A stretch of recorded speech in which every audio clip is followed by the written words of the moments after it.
I wish you welcome to today's webinar, How to Store Data in a Socially Responsible Way.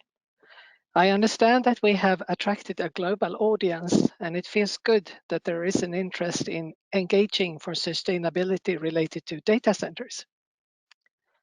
Please note that we will record this webinar and it will be sent out to all of you that have signed up for the webinar. Next picture. My name is Annika Vröder, working at TCO Development.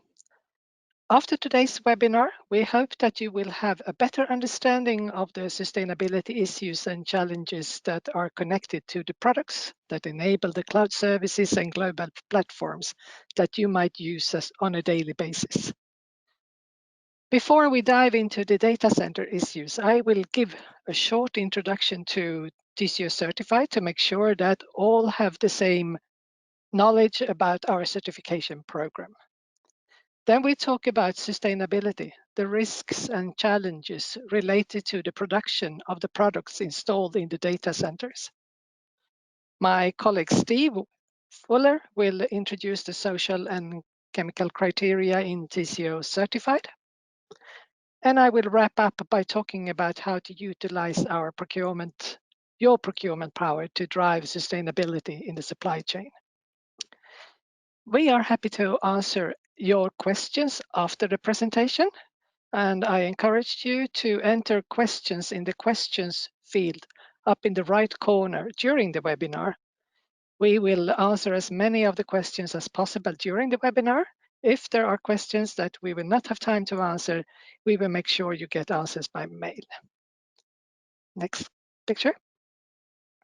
Today you will listen to me, Annika Vröder, working in the purchaser engagement team, responsible for the Nordic countries, and my colleague Steve Fuller, criteria development and compliance manager.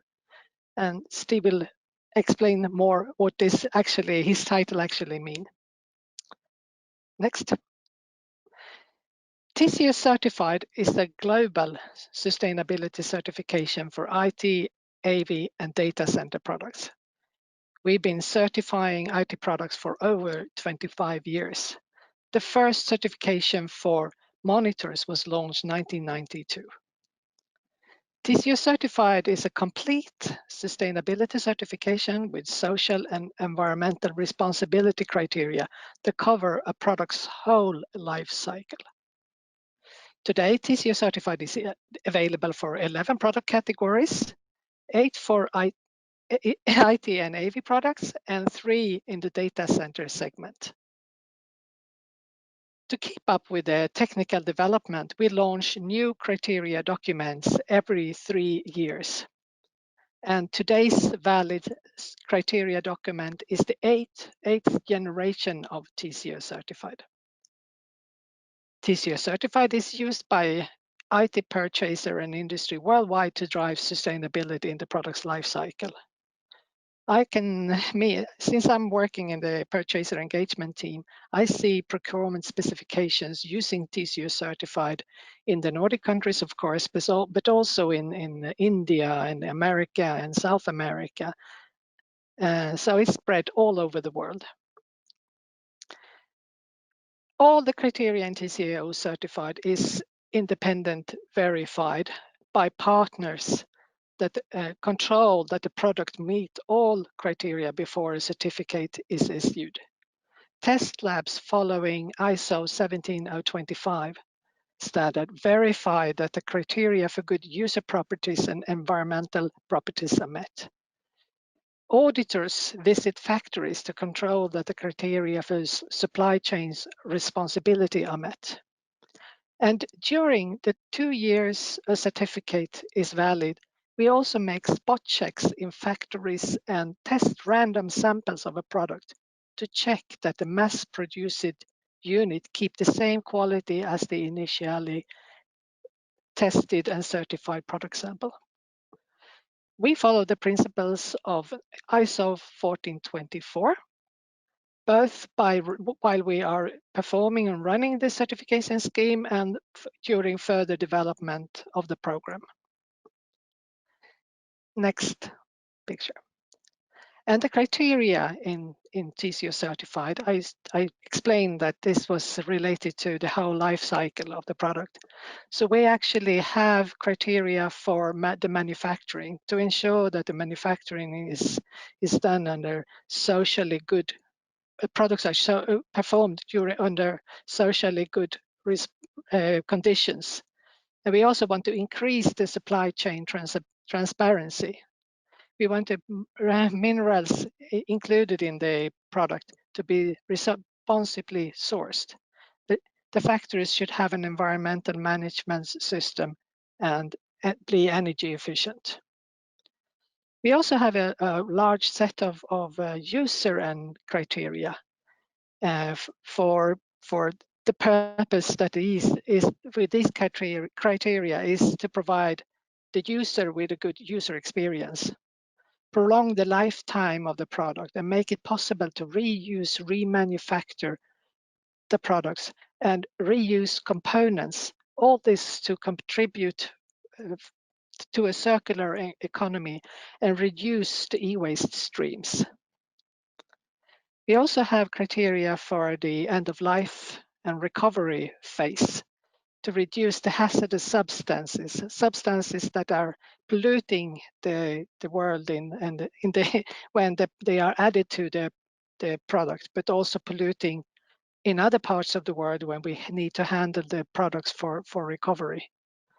Both the product and the packaging should be designed for recycling, and the manufacturers are responsible for the take-back of the product. But also note that it is the independent verification of these criteria that is key to real progress made. Next. Data centers. And data centers, they can vary from small enterprise-owned data centers consisting of just a couple of servers placed in a closet, up to very large warehouse-scale buildings with thousands of servers, optimized for efficient cloud computing and data storage. Some data center, they just provide space for companies who want to install their own servers, data storage and network equipment in a secure, supervised, temperature-controlled space with backup power supplies. These are often called co-location centers. And while I've been digging into the data center segment, I found that some of the co-location companies market themselves as sustainable.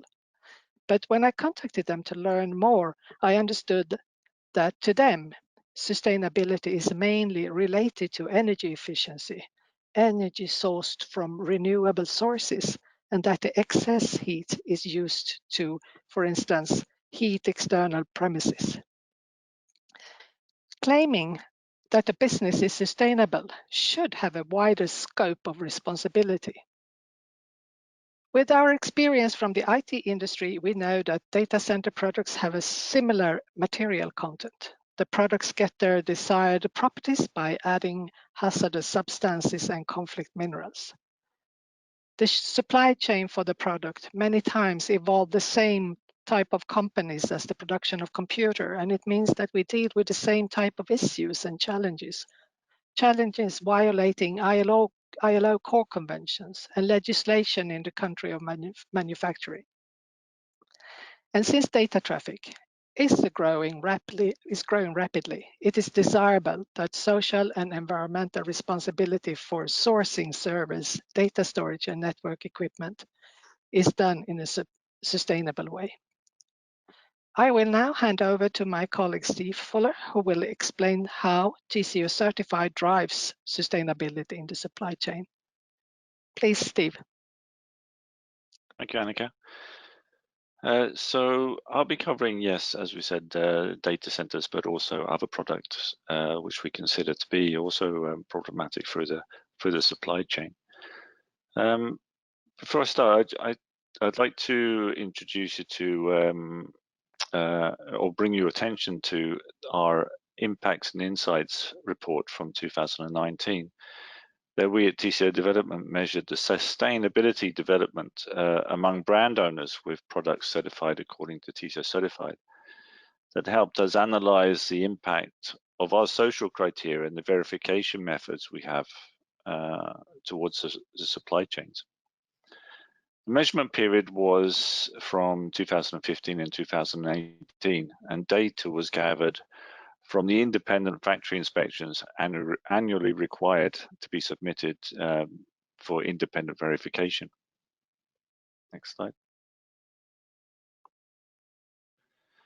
So the report covers three main areas, which are social responsibility in factories, hazardous substances, and conflict minerals. TCO Certified, of course, includes much more than this, such as Annika has already been through and what the box to the right shows you there. But we chose to highlight these three areas due to the great interest from stakeholders for these matters. And these are the ones that I'll be covering in the presentation now going forward. And I'll be talking about the challenges of each that we met and our strategy to making lasting improvements, and of course, to show you how we succeeded in these areas. Next slide.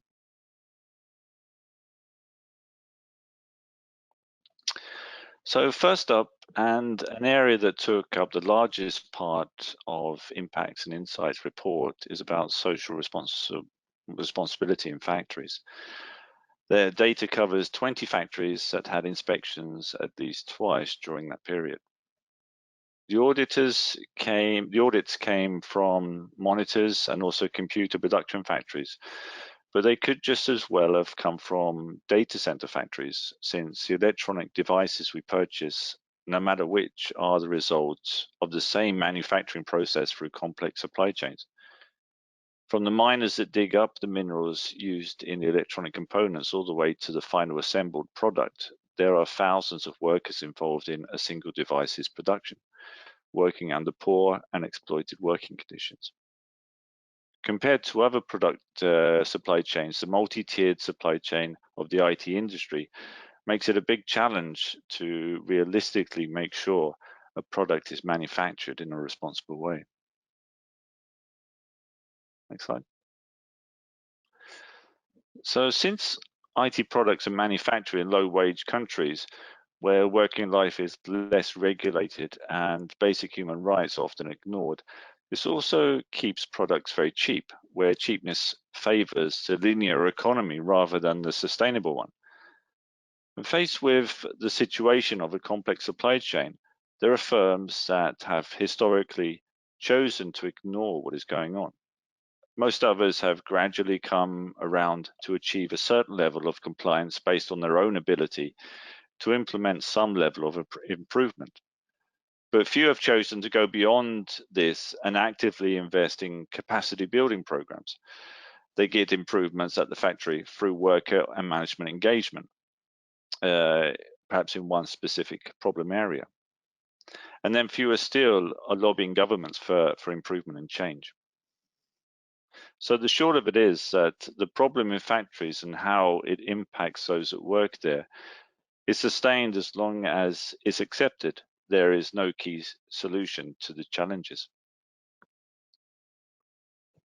Next slide.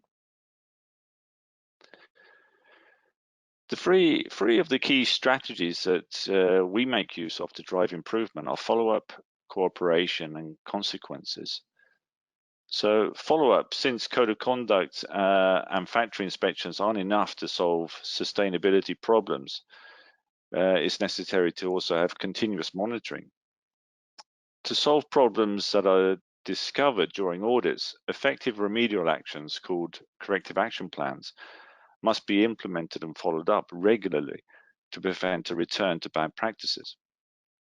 When it comes to cooperation, the interest in more sustainable IT products is increasing. So harmonized requirements and coordinated action is needed to make a speedier and greater impact. So a certification can create criteria and verification requirements, so we can focus on solving the problems rather than there being similar but different requirements. And this harmonized cooperation gets faster results for the long term. With no cooperation like this, it can cause a lot more work with little progress. Our insight into supply chain gives us also the opportunity to coordinate brand owners so that they can put pressure on joint suppliers that they have in common as a strong collective effort rather than just weekly and individually making requirements. And consequences. And this is needed to get the IT industry to prioritize the work to correct persistent problems to do with labor rights that we see.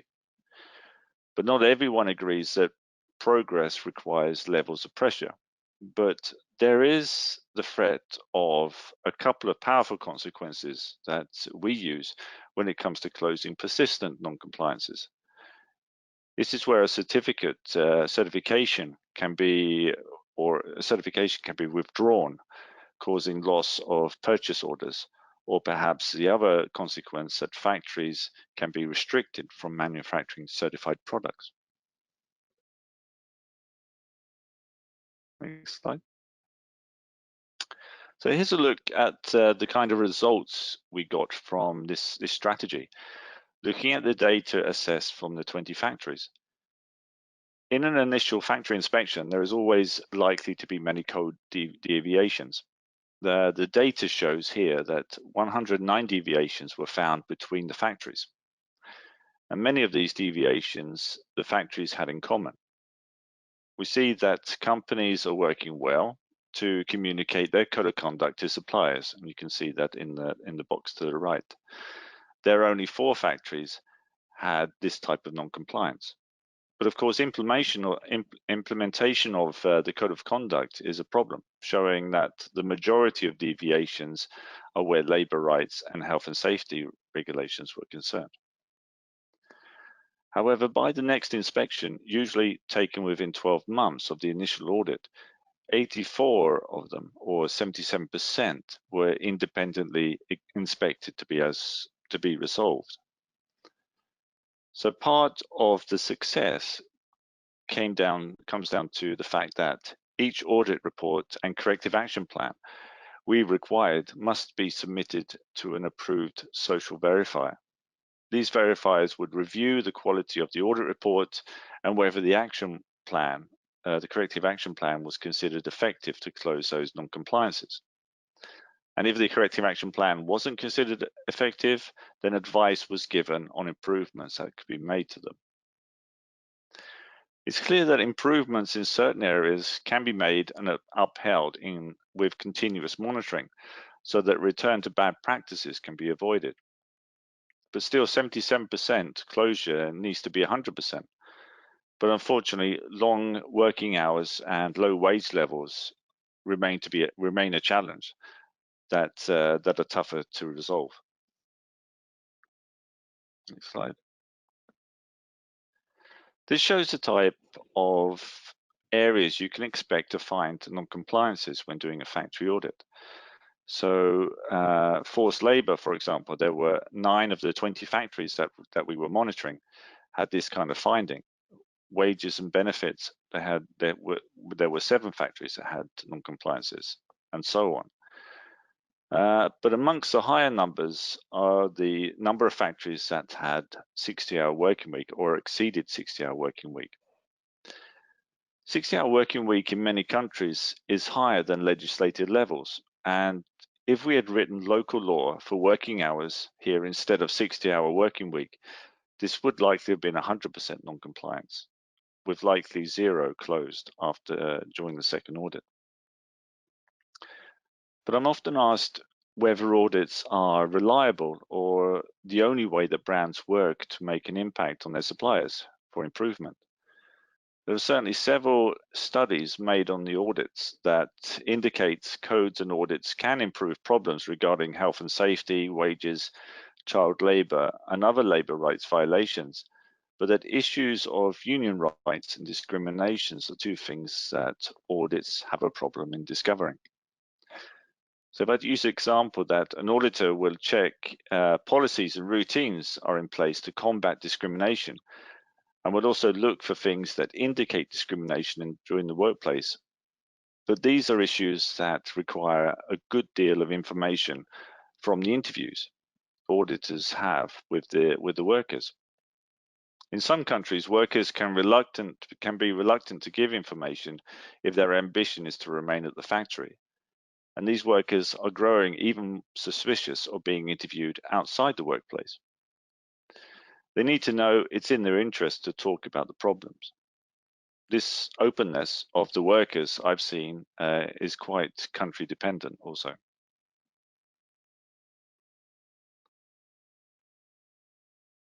Our requirement is that the number of hours worked in a work week over the last 12 months should not exceed 60 hours a week. This included overtime. Working hours, as you see by the lack of closure in the second audit, remained a big challenge for the industry since wages are at a minimum level. Therefore, workers need to do many more hours of work, at least 50% more above the basic hours, just so they can cover their living costs. However, in situations of excessive overtime, that can lead to a significant increase in health risks. It can't be ruled out that workers aren't being forced by employers to work longer days to meet production targets, and these are often known as demand peaks. We found that factories included in the report could only manage to keep working weeks between strict local legislated levels and a 60-hour working week without losing workers or clients. 60-hour week, including overtime and 1 day off every 7 consecutive days, is considered by industry standards to be the maximum working hours that should be worked to avoid negative impact on the worker's health and also their ability to do the work effectively and safely. Here in the figure, it also shows that 16 of the 20 factories had working weeks above 60 hours, and that by the time of the second audit, 8 of the original 20 still hadn't managed to bring working hours in line. To improve this, we needed to give a form of benefit to those factories that worked to bring hours below 60. And for this, we created the TCO accepted factory list, which I'll talk more about later in the presentation.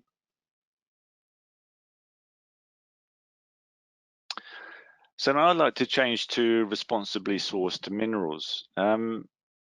These minerals, conflict minerals, for example, tungsten, tantalum, tin, and gold, and others such as cobalt used in the IT products, remains a global challenge. But for many years, it was only the US listed companies and their supply chains that were to act with due diligence to meet the obligations of Dodd-Frank the Dodd-Frank Act, Section 1502. This left a big divide to what was required to be done by US brands and what was voluntarily done by European and Asian brands, since they didn't have and still don't have legislated conflict minerals legislation on the products. It wasn't just in due diligence, there was also a divide in the brands that were engaged in other steps that existed outside of risk assessments, such as directly supporting in-region programs within the DRC. The bottom line was that some of these brands had a weak or even no public conflict mineral policy at all. Next slide. So there are many reports about how the minerals in the IT products incite armed conflicts, human rights violations, and environmental degradation in these vulnerable regions. Existing legislation is not sufficient to handle the problem on the scale that's needed. So when setting our first mandate on conflict minerals 5 years ago, we didn't just want to set a due diligence demand, we also wanted brands to see that support towards in-region programs gives companies the opportunity to be part of a collective effort on within governments, industry, and civil society that are looking for areas for responsible investment that work to support local mining communities and improve the standards at the mines. But without such programs working to improve the situation at the mines, companies may decide to take the road of Congo free instead of supporting ongoing work toward responsibly sourced minerals. Next slide. So here's some more about the challenges. The supply chains of conflict minerals and cobalt includes many tiers of suppliers. The challenge is to identify the risk ones from the majority that present no risk of these minerals. Due diligence done correctly is a long and complex process demanding high investment of the policy owner. There can be thousands of suppliers to filter through until minerals are traced down to the smelters and refiners. And all this data that's collected has to be assessed and verified. As a solution here, there are the OECD guidelines that help companies set up a structure for their due diligence programs. But we notice in many cases, setting up a structured process was done if required to meet legislative requirements, such as the US Dodd-Frank. For Europe and Asia, on product levels, the cost of investment was likely considered too high to align with the OECD guidelines. We can still see evidence of this when some brand owners new to TCO Certified approach us to certify their products. Next in the supply chain are the hundreds of smelters and refiners that need to have their due diligence programs assessed. A solution here is looking for those that are a part of a certification program to help smelters identify and independently verify their management systems. And finally, there are the thousands of mines within the DRC. Their solution is perhaps to increase the number that are being supported by in-region programs that are there to help local mining communities. So what's the keys to improvement here then? So mapping the supply chain through self-assessments and due diligence is about determining where the minerals in the product come from, using supplier disclosures forms such as conflict mineral reporting templates or cobalt templates. It needs to be a robust system that not only gathers information, but also verifies it and is transparent on the findings and the progress made.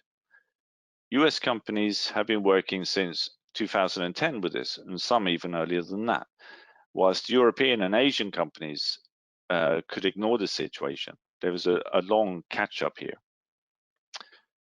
It's important to promote a responsible management of minerals, even in regions not required to do so by legislation. But it can take some years for companies to develop that risk mapping of the suppliers. This is why our minerals criterion include 3 present solutions.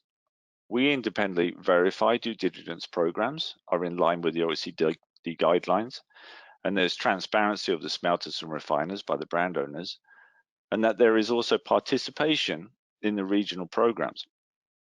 And we require that this must be done with not just conflict minerals, but also cobalt.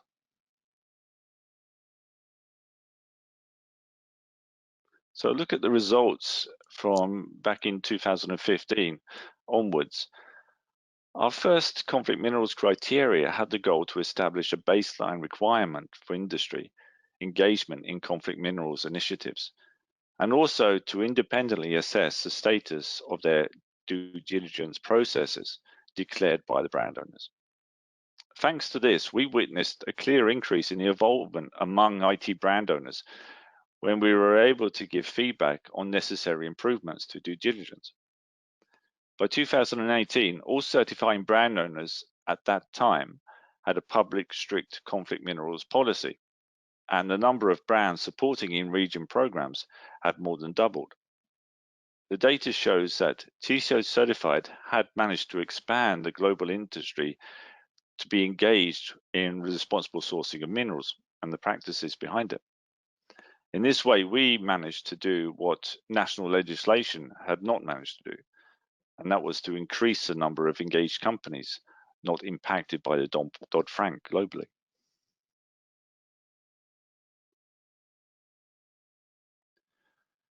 So now I'd like to cover hazardous substances, and here I'll be covering the manufacturing process, those chemicals used there, such as cleaners, lubricants, and sold as fluxes and glues. These of course are known as production or process chemicals.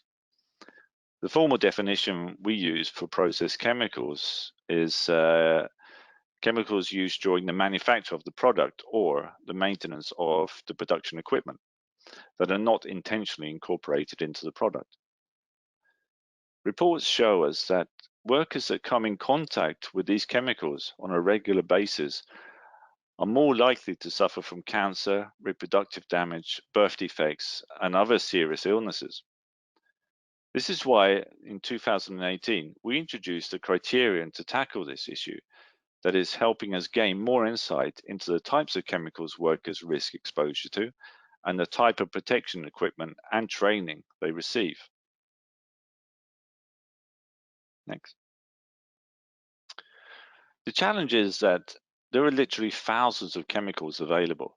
I read a few days ago that some 100,000 substances are used in Europe, and that in 2018, substances with properties hazardous for human health still represented 74% of the total chemical production in Europe. And this is Europe with our chemical legislation and working protections in place. Their identified toxic chemicals like benzene used by industry have been restricted in developed countries for many years. Unfortunately, most of the IT we purchase comes from countries where they don't receive the same level of legislation and protection.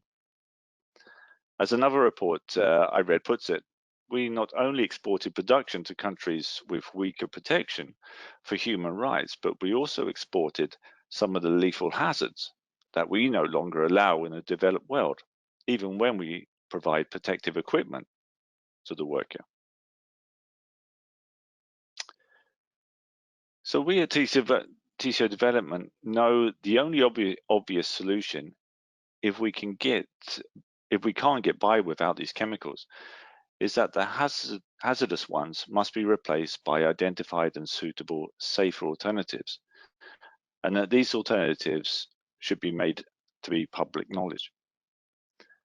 With our accepted substance list strategy, we instantly make thousands of chemicals restricted until they can be proven to be safer for human health and the environment.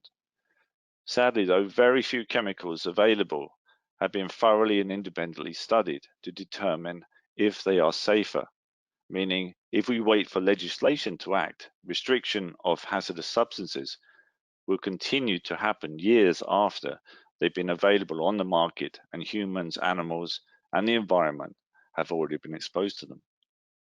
This also means that when a chemical is finally restricted, it often leads to a replacement which presents a similar or even greater hazard. But in TCO Certified, our criteria works to evaluate and identify safer alternatives, and also to require protection and training is provided to workers in the factories. Next slide. So presently, the TCO Certified Public Accepted Substance List includes independently assessed and approved non-halogenated flame retardants and plasticizers that may be used in certified products. So our goal with this list has been to expand it to also include an accepted list of process chemicals, such as cleaning agents. And the reason we choose cleaning agents is, with fruit gathered data, is that this is representative to most chemicals that type of chemicals that workers are exposed to. Up between 70 to 80% are cleaning agents use of those chemicals used within production process chemicals. Since 2018, we have been collecting data on the types of chemicals used in final assembly factories, and also requiring personal protective equipment and training is provided to workers in accordance to the chemical safety data sheet for the type of chemical they're using. And with the help of industry in sharing the chemical information with us, we have identified hundreds of chemicals being used on production lines manufacturing certified products. And after 2 years' work now, we are very close to including process chemicals as part of our accepted substance list for the next generation of TCO Certified. So please keep a lookout for the upcoming release of Draft 1 of TCO Certified Generation 9, which will in the next month. Next slide. So what I've shared so far has been a learning process for us. With a new generation of TCO Certified every 3 years, we learn about where we can improve and add new criteria and make them more effective. There we have seen that there's room for improvement. Next slide.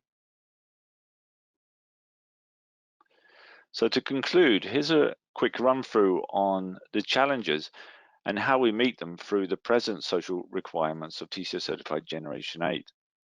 So audit transparency, as more factories commit to the TCO Certified system and criteria, the different levels of compliance in maturity grows. To reward progress and punish non-progress of final assembly factories, we introduce the TCO Certified Accepted Factory List. This list categorizes factories based on the latest independent audit findings and closure rates. This transparency allows those responsible at the brand owner companies for social responsibility and given access to the list to see those factories that are the better choice to do business with. And this list also gives business advantages to those factories that invest in making improvements.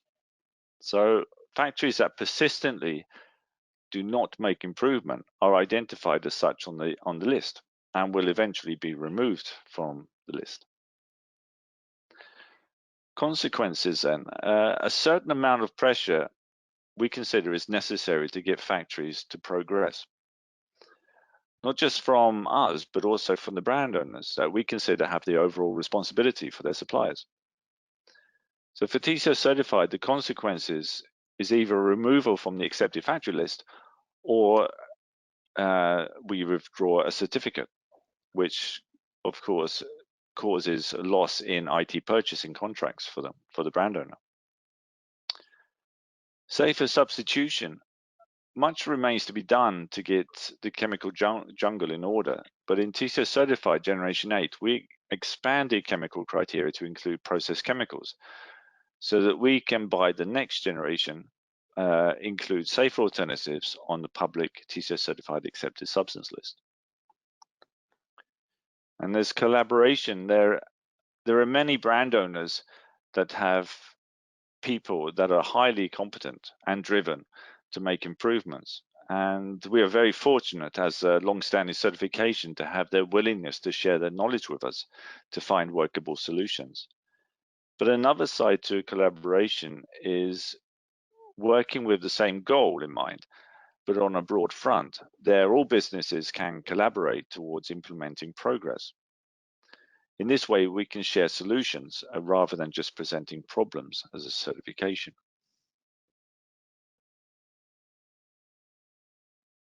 Which leads me nicely into this key, which is commitment. And this is the real challenge. A real challenge requires commitment and that the organization allocates sufficient resources.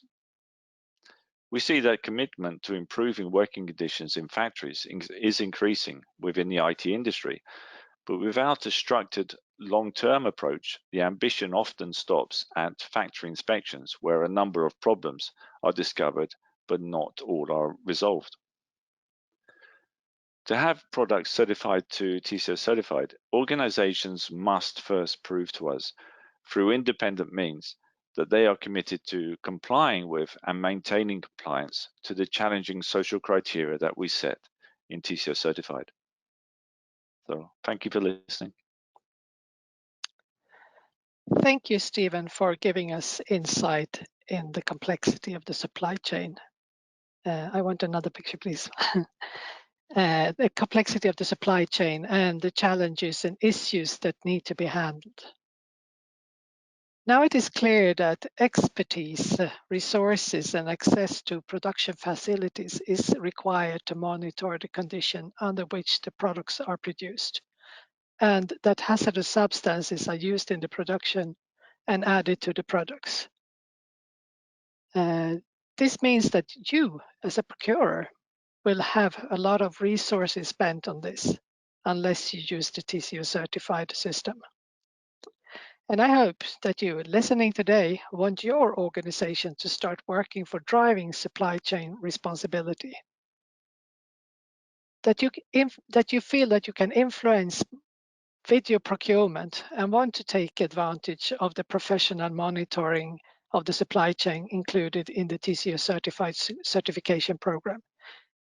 If you want to, that you should start a dialogue with your supplier and also include demand for TCO certified products in your procurement specification. Including demand in your specifications sends a strong message to the manufacturers and suppliers that you take responsibility for handling social and environmental risks and that your data center operation will contribute to your overall sustainability goals and to meet the UN goals. Next picture, please. Even if many of the criteria is the same in the product, for all product categories, there are product-specific criteria for each product category. This is why we have 11 different certification documents. And that is also why it is important to refer to a specific criteria document in your procurement specifications. For instance, if you want to include demand for service, certified service, you should write, service shall be certified according to TCO certified service. When you have decided that you want to benefit from and contribute to the collective purchasing power that drives sustainable development in the supply chain, you can download criteria documents, guidelines, and other documents that will help you to set demand. In our product finder, you can search among over 3,500 certified products from 26 brands. If you want to learn more about the criteria in the TCO Certified and our experience from discussions with other purchasers, you can book a meeting with me or my colleagues. Next picture, please. We are a group of 6 people in the purchaser support team, and we are happy to answer your questions. And we cover English, French, German, Mandarin, Russian, and Swedish. And we do that in any time zone. Next picture, please.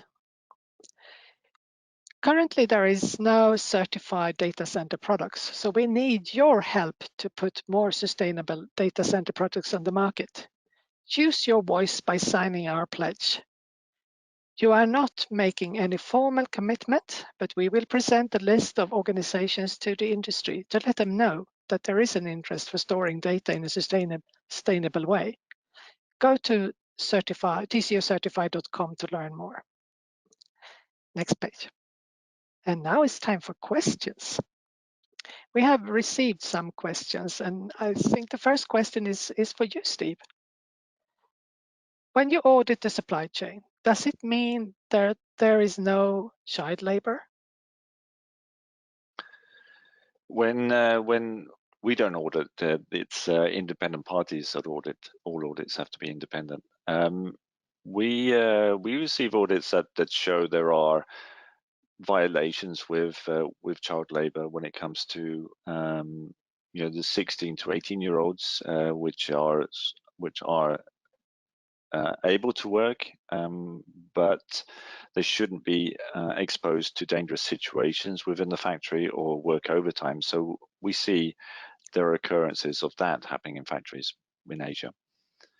But below the working age limit, below 16 and in some countries 15-year-olds, within the IT industry, it's very rare that you'll find child labor in that respect. I think that reports show that the most occurrence when it comes to child labor is happening with the agricultural industry. But if you look further down in the supply chain, when you come to the mines, and of course, there are also reports there of child labor instances, not just within the DRC, but in other countries that are mining resources, where artisanal mines occur. So, but within the IT industry, along the supply chain, I think that the industry have been working very actively towards phasing out the use of child labor in that respect. Okay, thank you, Steve. I have another question for you. How long time does it take to certify a product? So this can depend on the brand owner. If they're used to working with TCO Certified, this can just take a matter of a few weeks. If it's a new brand owner coming to us, there are certain levels of documentation and checks that we need to do together with the, around policies and audit systems, which can take more time. It depends on the level of these policies and systems that they have in place already before they come to us. It can take the brand owners a long time to update these kind of processes. So we could be talking months here before their documentation is all in line and everything that's required around TCO Certified if they're new to us. Okay, thank you. And I got another question here, but that's for me. We don't buy the hardware. We buy data center functions as a service, and our services only occupy a small part of the hardware. How can I set sustainability criteria for the hardware in the data centers? And yes, you can, of course, and you should. Even if you don't put the requirement on just the hardware that your services are using, you can try to find out how big portion, how many servers of the data, all the data, the center service in the data center, and require that this portion of the servers are certified. And it's also, of course, good to have a policy for how you will handle the criteria for services and products that you are purchasing, and address that to the suppliers well in time before you want to sign an agreement. Give them some time to adjust to your wishes. And then another question, when do you think we will see the first certified products? And that is very difficult for us to answer. We, of course, have a dialogue with the industry, and we see some interest from them to certify products. Of course, they would like to see some demand of the certification for the products. So what you can do is to include criteria for TCO Certified in your procurement specifications. And if there is no criteria in certified products, you can always give a period for like half a year, in a grace period, to allow for the manufacturers to get the certification on their products. That was all questions that we have received today. So we have reached the end of this webinar, and I want to thank you for listening. And I hope that you have a better understanding of the social and environmental sustainability issues and challenges related to the data centers, and that it's not only about energy. And we hope that you want to take responsibility for handling these risks. So thank you so much. Thank you.